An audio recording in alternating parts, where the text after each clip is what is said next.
샴발라. 오늘은 지난번 샴발라 전설과 예언에 이어서 그 위치에 대한 이야기를 아주 간략하게 해볼까 합니다. 어떤 사람들은 샴발라가 자신의 마음속에만 존재한다고 주장하지만 그렇지 않은 다른 사람들도 있습니다. 예를 들어 샴발라가 물질 세계에 있다는 생각은 티베트 전통의 그 뿌리를 내리고 있으나 그 위치에 대한 의견은 상당히 다르기도 합니다. 티베트 문헌에서는 마치 샴발라에 대한 역사적 사실을 이야기하는 듯했고, 힌두교와 불교는 히말라야 산맥에 위치한 메루산을 샴발라의 위치로 간주합니다. 그것은 곧 지옥에 그 뿌리를 두고 있는 것과 동시에 천국의 정점을 둔 우주의 중심으로 보는 것입니다. 전설에 따르면 산 정상에는 힌두신 인드라의 고향인 다이아몬드와 같은 강력한 빛을 발산하는 웅장한 중앙궁전이 있다고 합니다. 그곳에는 반짝이는 보석이 박혀 있고 맛있는 과일이 무성한 나무가 우거져 있습니다. 그리고 7개의 원형 바다에서 떨어진 황금선으로 둘러싸여 있고, 남쪽 대륙인 짬부드 윗바는 물질적인 지구에 해당합니다. 그리고 다른 측면의 대륙은 노란색의 빛의 경로를 따라 윤회하는 영혼들이 다시 태어날 수 있는 가까운 행성을 나타낸다는 것입니다. 이처럼 티베트 종교 문헌은 샴발라의 기술이 마치 고도로 발전된 것으로 여기고 있는 것처럼 말하고 있습니다. 게다가 궁전에는 생명체를 연구하기 위한 고성능 망원경 역할을 하는 렌즈로 만들어진 특수한 채광창이 있으며, 수백 년 동안 샴발라의 주민들은 터널의 네트워크를 통해 서로 왕복하는 비행체와 운송장치를 사용해 왔다는 것이죠. 한편 빛의 오아시스 샴발라의 저자 앤드류 토마스는 이렇게 썼습니다. 이 놀라운 왕국은 수백 마일 길이의 터널 네트워크와 함께 지상과 지하 모두에 존재하는 것으로 유명합니다. 기이한 디자인의 운송장치들이 길을 따라 화려한 인공조명으로 번쩍이며 비춰집니다. 그 빛은 곡식과 채소를 성장시키고 사람들이 질병 없이 장수할 수 있도록 해주는 인공의 빛입니다. 라고 말이죠. 그리고 히브리 전설에서는 그곳을 불멸의 거처라고 불리는 신성한 산 근처에 지하 도시로 묘사되고 있는 루주라는 장소에 대해서 이야기하고 있으며, 일부 티베트인들은 샴발라가 아마도 쿤룬 산맥에 있을 것이라고 생각합니다. 또한 다른 지역으로는 몽골과 중국 신강 지방 주변 지역을 가리키기도 하고, 다른 이들은 시베리아나 러시아의 또 다른 지역에 있다고 믿고 있습니다. 게다가 일부 라마는 그것이 얼어붙은 북극에 숨겨져 있다고 주장하며, 일부는 샴발라가 평행 우주 또는 더 높은 차원에만 존재한다고 믿습니다. 그러던 어느 날 1923년에서 1928년 사이에 니콜라스 레리히는 원정대를 이끌고 고비 사막을 가로질러 아틀라이 산으로 향했습니다. 이 여정은 세계에서 가장 높은 산길 35개를 가로질러 무려 15,500마일을 횡단하는 여행이었습니다. 그런데 일부 소문에 따르면 그 여정은 다른 세계로부터 온 마법석의 일부로 여겨진 신성한 진타마니 스톤을 찾아 돌려주는 임무를 수행했을 수도 있다는 것이었습니다. 라마교 전설에 따르면 시리우스 별일 수 있는 이 돌 조각은 인류에게 필수적인 영적인 임무가 있다면 보내졌다가 그 임무가 완료되면 다시 반환되는 것이었죠. 게다가 이 돌은 텔레파시로서 내부 세계로의 안내를 제공하고 접촉하는 사람들에게 의식의 변화를 가져올 수 있는 속성도 가지고 있다고 합니다. 당시 그가 그 신비의 돌을 회수했는지의 여부는 알려지지 않았지만, 우리가 아는 것은 그가 국제연맹에 의해서 그것을 찾기 위해 보내졌다는 것입니다. 그렇다면 그가 이 원정에 파괴됐다는 사실만으로도 샴발라 전설의 존재에 대한 신빙성을 부여하고 있는 걸까요? 과거 레리히는 훌륭한 신용을 가진 사람이었다고 전해지고 있습니다. 그는 철학가이자 탐험가였고 신비학협회와 국제연맹 회원이었으며, 미 행정부에 영향력이 있었고 미국 달러의 국세를 부착하는 데도 중추적인 역할을 했던 것으로 알려졌습니다. 그리고 또한 그는 지역과 그곳 사람들의 본질을 표현한 수백 점의 그림을 그렸으며 진정한 문화와 그리고 모든 과학적 창의적 연결을 위해서 노력했습니다. 그러한 그의 노력을 기리기 위해 1935년 레리히 평화조약이 체결되어 국가가 박물관, 성당, 대학 및 도서관을 마치 병원처럼 존중하도록 의무화했으며 유엔 조직 헌장의 일부가 되었습니다. 그는 한때 중국과 몽골을 거쳐 티베트 국경까지 여행하는 동안 샴발라에 대해 설명하는 라마를 만났습니다. 이때 당시의 라마는 샴발라의 사자들이 세상에서 활동하고 있으며 이 위대한 왕국의 통치자조차도 때때로 인간의 모습으로 인류에게 나타난다는 것이었습니다. 또한 지난 편에서도 언급했듯이 그는 샴발라의 비밀이 매우 잘 지켜지고 있으며 카르마가 준비되어 부름을 받지 않는 한 그곳에 가는 것은 불가능하다고 했습니다. 당시 그는 라마에게서 이러한 샴발라의 전설만 들었을지는 모르지만 지역 민속설화를 연구하고 이 지역 사람들과 서로 이야기를 나누며 내부 왕국과 동굴 및 빈 용암실을 조사하는 데 그의 시간을 보냈습니다. 그는 지하세계에 속한 부분이 천국에서 지옥에 이르기까지 매우 다양하고 그 거주자가 초인에서 인간 이하에 이르기까지 정말 다양하다는 것을 깨달은 걸까요? 그렇다면 이러한 이야기와 함께 지하세계로 가는 길이 발견된 적도 있는 걸까요? 샴발라의 영적 중심지에서 뻗어나는 많은 통로들에 대한 소문은 중앙아시아 전체 그 아래 동굴과 터널로 된 광대한 지하 네트워크가 있습니다. 인도 아래는 수많은 비밀 지하 통로가 있으며 그 입구는 바위와 같은 자연적인 형태를 취하면서 보호된다는 것이죠. 또한 메소아메리카와 남아메리카는 길고 벌집 모양의 터널로 되어 있으며 그중 일부는 북쪽의 콜롬비아에서 페루와 볼리비아를 거쳐 남쪽의 칠레, 동쪽의 아마존 정글까지 수백 마일을 이어가는 터널의 일부가 전해집니다. 그리고 페루의 쿠스코에서 리마까지 이어진 다음 남쪽으로 볼리비아까지 이어지는 거대한 터널도 말이죠.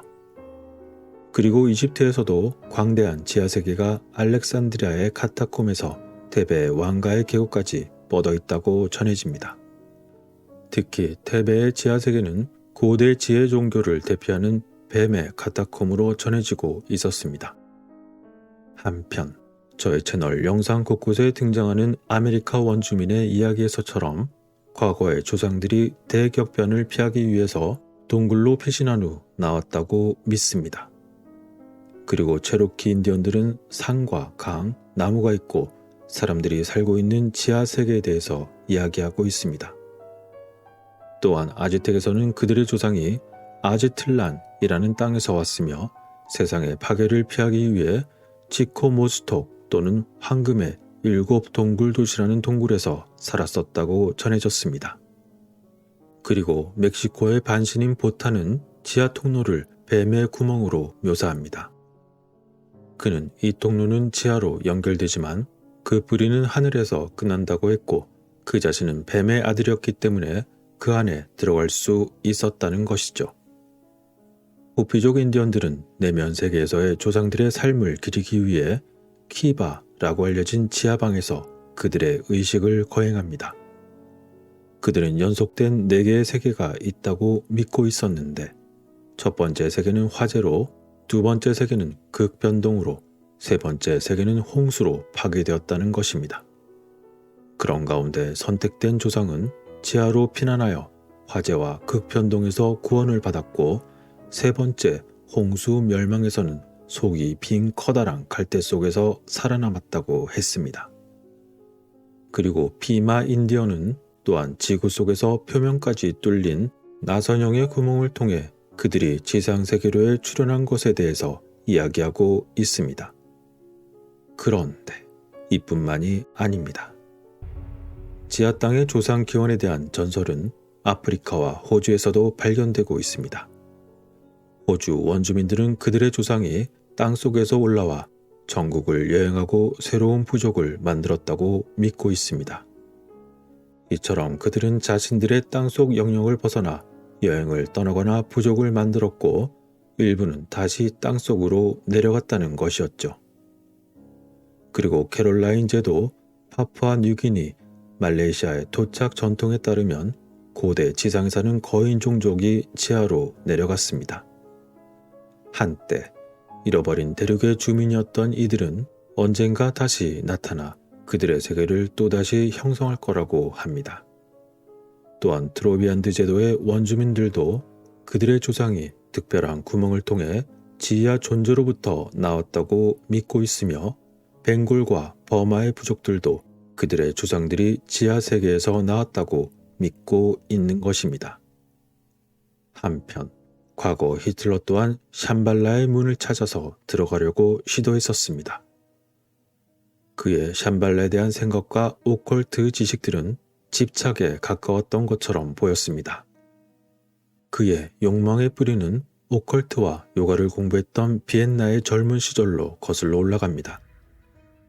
어릴 적에 히틀러는 아메리칸 인디언의 가장 역동적이고 가장 논란이 많은 원주민 종교였던 베오티 컬트에 입문했습니다.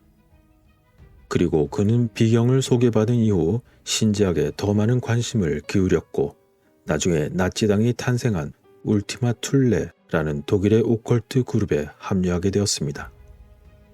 권력을 장악한 후 히틀러는 미넨 대학교의 산스크리트어 학과장이 이끄는 조상기억부라는 것을 설립하기도 했습니다. 이러한 산스크리트 연구와 함께 관련 연결들을 통해 나치는 행운과 웰빙의 고대 상징이었던 스와스티카를 채택했습니다. 많은 사람들이 히틀러가 이 상징을 디자인했다고 믿고 있지만 실제로는 나치 이전에 힌두교, 불교, 자이나교 세계가 수천 년 동안이나 이 상징을 써왔습니다. 그리고 탐험가 스웸 헤딘의 도움으로 히틀러는 여러 원정대를 티베트로 보냈습니다. 그런데 이 당시 나치는 샴발라에 접근할 수는 없었지만 신비로운 왕국인 아가르타와 접촉하여 그들의 도움을 받았다고 주장했던 것이죠. 당시 지도자들은 아가르타의 열쇠를 가진 한 남자가 이끄는 의식을 거행한 것으로 알려졌습니다. 일부 신지학회는 샴발라가 영적 성장의 발전을 위해 인류 사이에서 일할 메신저와 교사를 보낸다고 믿습니다. 그들은 또한 아카식 베일이 지구상에 여러 곳에 있다고 주장하는데 그 중에 한 위치는 티베트 라사를 통과하는 자우선의 서쪽 어딘가에 있는 아시아의 고지대에 위치한다는 것입니다. 바로 그 지역은 오래전 배움의 심연 또는 지식의 바다로 알려진 광활한 중앙아시아 내해의 신성한 섬이었으며 지하를 통해서만 접근할 수 있었습니다. 전통에 따르면 이곳은 오늘날까지 고비 사막에 둘러싸인 오아시스로 존재하고 있다고 합니다. 이제 또 다른 위치로는 메루산 또는 수메루입니다. 힌두 신화에서 메루는 인드라 신이 사는 세계의 중심에 있는 신비한 산입니다. 그리고 메루산은 불교 우주론에서 세계의 중심산의 이름이며 여기에 승인 접두사 수가 추가되어 탁월한 메루라는 의미를 갖습니다. 그것은 지리적인 특성 때문이 아니라 점상학적 위치 때문에 선택이 되었으며 지구의 북극과 지리적으로 같아 보이지만 실은 매우 다른 신비로운 북극입니다. 그렇다면 문득 생각나는 것이 리처드 버드 제독이 다녀왔다는 그곳이 어쩌면 북극은 북극이되 실은 전혀 다른 신비로운 북극, 그곳이 바로 이곳이었던 걸까요? 한편 수메루라고 알려진 북극의 메루는 신들의 거주지이며 쿠메루라고 알려진 남극의 메루는 악마의 거주지입니다. 인디언의 올림푸스격인 메루는 지구의 중심에 위치해 있다고 하며 그곳은 비밀 지식의 영역 입구를 감시하는 뱀에 의해서 보호됩니다. 그리고 이곳은 초기 베다 시대의 행복의 땅이기도 한 곳입니다. 밀교에서는 그것을 북극의 바로 중심에 두고 있으며 세상이 형성된 이후에 첫 번째 대륙이 있는 곳이라고 지적하고 있습니다. 수리아 시탄타라는 505년에 작성된 인도 천문학의 산스크리트어 논문에서 메루는 다음과 같이 묘사됩니다. 지구의 한가운데를 지나 양쪽으로 튀어나와 있다 라고 말이죠. 그런데 흥미롭게도 바로 그 반대편은 미국 남서부 호피 인디언들이 자신들의 신성한 블랙 메사라고 믿는 곳이었던 것입니다. 한편 유명한 신지학의 블라바츠키는 다음과 같이 말하기도 했습니다. 메루가 땅의 배꼽이나 중심에 있는 멋진 산이지만 그 뿌리와 기초는 바로 배꼽에 있습니다.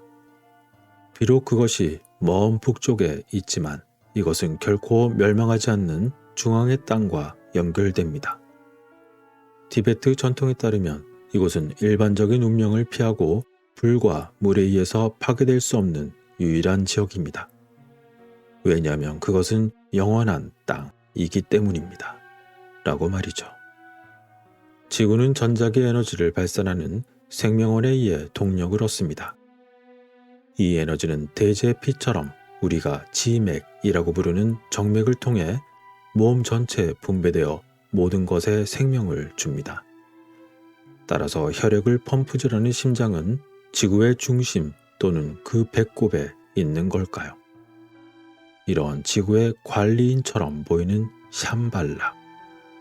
그곳은 마치 지하 통로로 연결된 보조센터들이 지구 전체에 흩어져 있는 전력센터의 중심처럼 묘사되기도 했습니다. 칼데아 기록에 따르면 위대한 신이 인간들을 창조했고 신은 그 인간들을 위한 거처를 땅에 창조했습니다. 이란, 인도, 스칸디나비아, 아메리카 원주민 인디언, 마야 그리고 아즈텍에서도 샴발라와 같은 지구 내부 문명을 언급하고 있습니다. 또한 동양의 일부에서도 응고된 물방울의 섬이라고 명명한 샴발라를 가지고 있습니다. 그것은 모두 지구의 꼭대기에 있지만 동시에 지구의 중심에 있었습니다. 그것의 첫 번째 지붕 기둥은 땅의 축이었고 그 위에는 둥근 천장의 축이 있었습니다. 티베트인들은 실제로 샴발라가 천상의 궁전 바로 아래 있는 지구의 중심으로서 극성에 있다고 묘사합니다. 그들은 또한 그것을 중심의 궁전이라고 부릅니다. 이집트인들 또한 그들의 타네테르 또는 신들의 땅을 최북단 쪽에 있다고 전하고 있었고 바가바드 기타에서는 전사왕자 아주나가 깨달음을 찾아 여행했던 현자의 행복한 땅으로 묘사되고 있으며 그곳에 마법 과일나무는 불멸의 과즙을 생산했고 메루산을 둘러싼 네 지역 중 하나였으며 깨달은 시다가 간 곳이기도 했습니다. 그리고 그리스 신화에서도 자체적인 샴발라가 있는데 그곳은 하이퍼보레아이며 영원한 여름의 땅이자 아폴로가 좋아하는 고향입니다. 고대 그리스 밀교의 오르픽들은 한때 지하세계로 내려갔다가 다시 돌아온 디오니소스와 매년 한 시즌 동안에 지하세계로 내려갔다가 돌아오는 페르세포네를 존경했습니다. 그들에 따르면 신들의 자리인 그 지하세계는 가장 먼 바다에 있는 극성 아래에 있었습니다. 또한 만다야 교에서는 영원한 빛을 가진 이상적인 땅이 초인의 신성한 종족의 고향이라고 믿었습니다. 그리고 이것은 높은 얼음산에 의해서 우리 세계와 분리된 북쪽에 있는 것으로 보고되었습니다. 그리고 인도 유럽어족의 인도 이란어파에 속한 고대 이란 언어인 아베스타어의 용어 에리안넴 웨이자는 아리안계 이란인의 요람의 땅을 가리키고 있습니다. 이곳은 지구의 7대 기후 중 그 어느 곳에도 위치하지 않고 중앙대인 8대 기후의 중심에 위치할 것으로 추정되는 곳이기도 합니다. 바로 그곳에서 최초 인간은 가장 고대로 발달된 인간과 동물 그리고 식물들을 모아서 악마의 힘인 핵전쟁이 불러일으키는 치명적인 겨울로부터 그들을 구하기 위해 또는 언젠가 세계를 다시 재건할 수 있도록 바라 또는 울로 둘러싼 땅 그것을 건설하라는 명령을 받았습니다. 이 바라 또는 낙원에는 내면에 빛을 은밀히 비추는 문과 빛나는 창이 있었으며 여기서 바라라는 것은 대부분 거대한 배 또는 비행체를 의미하는 것입니다. 이러한 이야기들을 전하고 있는 샴발라. 그곳은 과연 현실 그 어딘가에 존재할 수 있는 곳일까요? 아니면 다른 차원이나 마음속의 상상에서만 존재하는 걸까요? 다음에도 기회가 된다면 샴발라와 관련된 또 다른 이야기를 여러분들께 전해드리도록 하겠습니다. 그 어떤 그림을 그리시던 모든 판단은 여러분들의 선택입니다. 오늘도 끝까지 시청하시고 구독과 공유해주신 모든 분들께 깊은 감사를 드립니다. 다음에도 들러주시기 바랍니다.